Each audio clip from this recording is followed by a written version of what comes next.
The fundamentals of the Japanese economy is that, it's been on a growth trajectory for the last 4 years.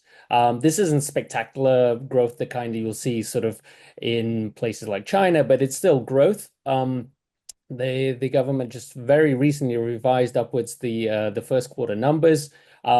It's flat quarter on quarter, so it's again nothing to maybe shout home about, but it is better than was expected.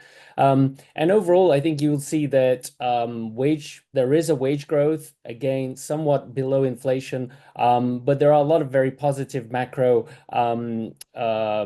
sort of factors inside the economy. What I think in terms of the import side, however, you have a slightly different story. On the one hand, you've had basically the lowest imports of crude oil in April in at least a decade. You've had some fairly weak imports of thermal coal as well, but there has been an uptick in LNG imports.